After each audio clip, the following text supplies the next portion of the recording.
Greetings, Terrarians, Khaios here.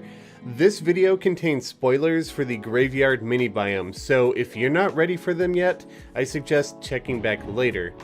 If you're wondering how I'm floating in the air like this, be sure to stay tuned until later in the video. I promise it will be worth the wait. Today, I'm going to be discussing exactly what the new Graveyard Minibiome is and what it can do for you. At the very end of the video, I'll also build a nice looking customized graveyard. But first, I wanted to mention that only 32% of my viewers are subscribed to this channel, and I appreciate everybody who has subscribed already. But if you're not, and you enjoy these builds and informational videos, I recommend subscribing to the channel. Over the next 2 weeks, I'll be aiming to release one video a day covering the new 1.4 update, and a subscription will help you get notified when I upload, plus it really helps the channel out. Thank you anybody who is subscribed or who will subscribe. So what is the Graveyard Biome? It's an area that gets dark and foggy where zombies, demon eyes, and other baddies can spawn even during the daytime. Unlike every other biome in Terraria, the graveyard does not form during a world generation, and it can only be created by the player. To get a graveyard to spawn, you have to drop tombstones onto the floor. As you can see here, after 4 graves are down, the sky starts to get a little bit darker. At 6, fog and enemies start rolling in. It continues to get foggier and darker until you have 8 graves on the floor, at which point it is a full graveyard. It even affects the weather at this stage, causing occasional flashes of lightning. Now, I can hear some hardcore players in the channel yelling at me, but Khaios, does that mean we won't be able to get the graveyard in our worlds without using multiple characters? Well, actually, as of this update, hardcore players will have a completely unique way of obtaining gravestones. Normally, a player has to die to drop a tombstone, right? Well, that isn't exactly an option for a hardcore player thanks to permadeath. So, the brilliant minds over at Relogic came up with the perfect solution. Whenever a town NPC dies in a world with a hardcore player, the NPC will now drop a tombstone. So, a hardcore player can get a graveyard just by wiping out their town. Say that you accidentally died a lot while fighting a boss and you don't want the graveyard. You can get rid of this biome simply by removing any of the tombstones that are on the floor, but this does come with a slight risk of its own, as a ghost can spawn each time that a tombstone has been broken. This isn't just when you use a pickaxe on it, by the way. This includes things like bombs or breaking the block beneath it. Acting like pre-hard mode wraiths, the ghosts aren't too hard to handle as long as you don't break more tombstones than you can handle at once. All of this you may have already known about the graveyard from your own experiences with Journey's End so far, but you may not know that there's more to this mini biome than meets the eye. There are several positive benefits to the graveyard. For example, various NPCs can sell special items when they have a house within the graveyard. There are also unique crafting options within the mini biome. In earlier versions of Terraria, many background walls were completely unobtainable without the use of mods or T-edit. Now, however, with the graveyard, you will be able to craft them. These even count as safe walls, which means that enemies cannot spawn in front of them. As you can see here, once I place down this workbench, from the dirt I can craft any previous unobtainable dirt wall variants. The same options are available to me with stone. In fact, there are over 50 of these wall types available, which can be now crafted in the graveyard. This is something that I'd hoped to get for years, and I'm very excited to be able to work with these finally.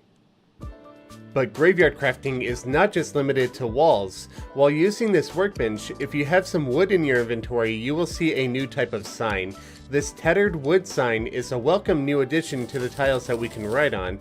I really do love the way that it looks, though I have to admit that seeing this just makes me crave even more new sign designs. If you place down a heavy workbench and you have some stone in your inventory, instead of seeing just one type of stone slab, you will actually see 2. Journey's End changed the way that a lot of blocks blend with other blocks. Many of you have already noticed this with previous spoilers that Relogic has released over the years. and if I'm being perfectly honest, I'm not a huge fan of when things like this change. Usually it tends to break the appearance of older builds that relied on the blending, but I'm not really upset about it either, as new possibilities do open up when stuff like this happens and we learn new building techniques. That said, when I learned that stone slab and sandstone slab started to blend with many other blocks, including each other, it was quite sad to see that change. A lot of my builds rely heavily on stone slab not blending, and I know a lot of you feel the same way about your builds too, so I took my concerns up with Relogic, and in response they decided to add the second stone slab that you're seeing here within the graveyard crafting menu, which is called a stone accent slab. This will blend the same way as stone slab did back in 1.3.5. So now we get the best of both worlds with that block. Unfortunately, other blended blocks don't really receive this treatment, but I'm more than happy with this addition alone, as Relogic could have just ignored my feedback. So I'm extremely grateful for this accent slab. And you know, I've already learned some interesting uses for some of the new blendings, so it will be fun to figure out what else we can do. Also, while standing at a heavy workbench within the graveyard, if you have some iron bars on you, there will be a new type of fence available to you called the wrought iron fence. Now, if this fence doesn't just scream graveyard to you, I don't know what does. But what's this? If you craft some boulders while in the graveyard, you might see a new statue option pop up. Boulder statue? It needs 5 boulders and some stone. That's not too bad. But surely it can't be what I think it is, can it? Oh, in fact it can. This is indeed a spawner statue. The boulder statue clings from the ceiling, and when it receives input from a wire, it will spawn a boulder. There is a cooldown, so you can't use the statue more than once every 15 seconds, but even with that timer, an infinitely reusable boulder has not only huge possibilities for adventure maps, but could be extremely handy in standard playthroughs as well. Now, all of these crafting choices are absolutely amazing. Between them and the eerie yet gorgeous atmosphere of the graveyard, it is already my favorite mini biome of Journey's End. However, I haven't even gotten to what is, in my opinion, the best part of this biome.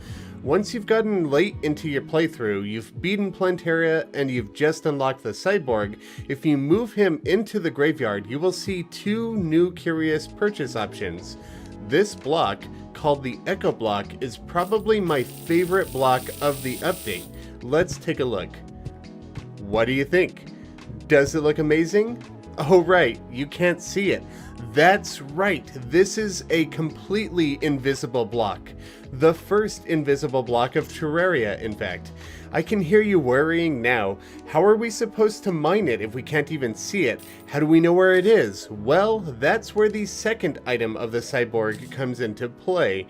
This is the Spectre Goggle, which will show Echo Blocks whenever you have them equipped in an accessory slot. Echo Blocks work exactly the same way that every other tile in Terraria does, except that they're completely invisible to the naked eye.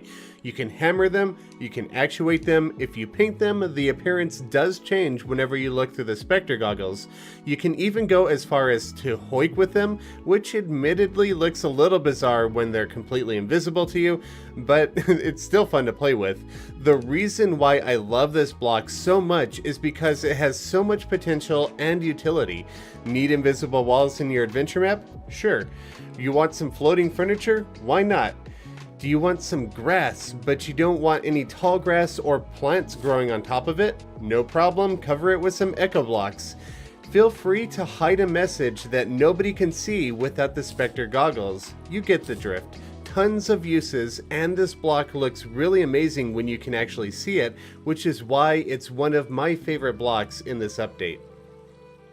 But I've talked enough about the graveyard for now, and I want to get into actually building something. I start off the project on the right foot by taking care of the most important thing first, the guide. Once he's out of the way, I leveled the terrain slightly, and I got rid of some of the trees that are in the way. In the center of the build, I have to place a small mausoleum with a graveyard on either side of it. Instead of just having tombstones sitting on the grass, I think it's fun to have them look like they're on top of raised dirt. To achieve that look, I used some brown painted clay block. This looks very similar to dirt, but grass cannot grow over it. Make that 4 wide, slope the edges, and put a tombstone on top, and it looks like a freshly filled grave. Then it was time to start the mausoleum. I made a false foundation using some white painted blue tiled wall and the floor with some stone accent slab. I went with the accent slab because I didn't want the floor to blend in with the grass that is on either side of it. To the left and the right of the floor, I made the support pillars using some shadewood and rich mahogany fence. I'm not entirely sure why, but at this point I had decided that I want to have the entire roof overhanging the floor by quite a bit. The roof is made out of blue Dynasty shingles that have been painted lime and topped with some red Dynasty shingles that are painted gray. Since I wasn't using a reference image for this circle, I did make a slight mistake and I had to restart it, but thankfully I got it right the second time.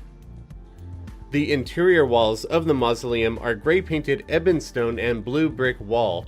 Since I wanted this to be a valid NPC house, and the walls were far too tall to have any doors beneath them, I decided to line the room with some blue brick platforms, as platforms count towards the door requirement, though admittedly they wouldn't keep you very safe in this area.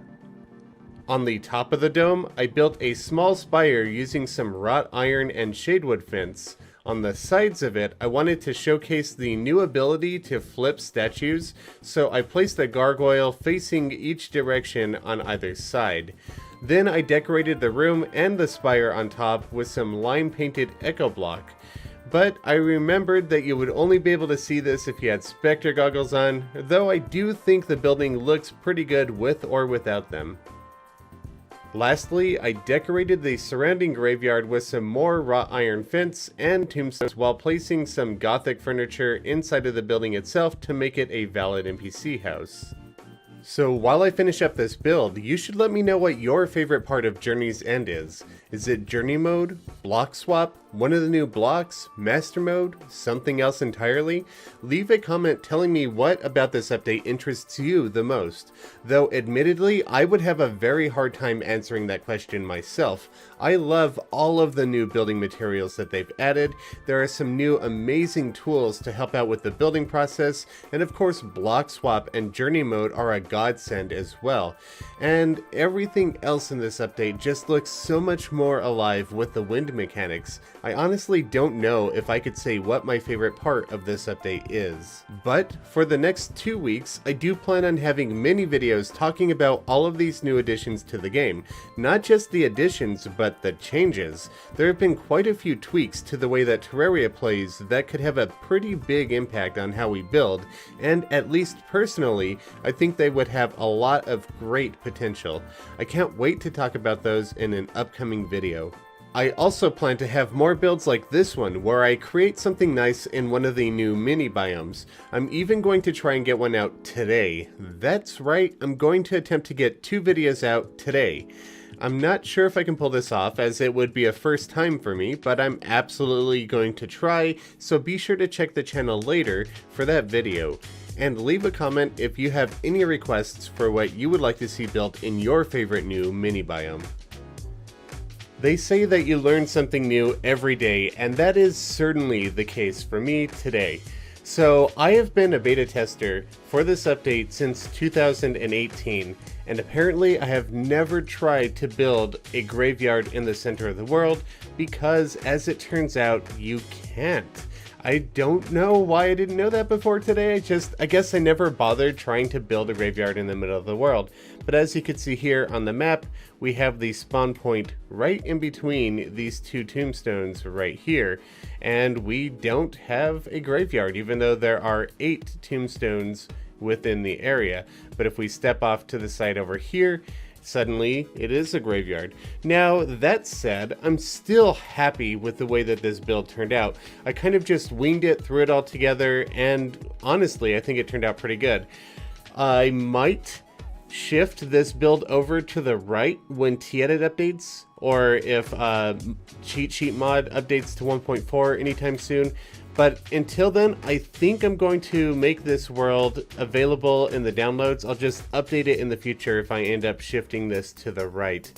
I hope you all enjoyed this build. If you did, be sure to leave a like and a comment. It really helps my channel out. And please, if you haven't already, consider subscribing.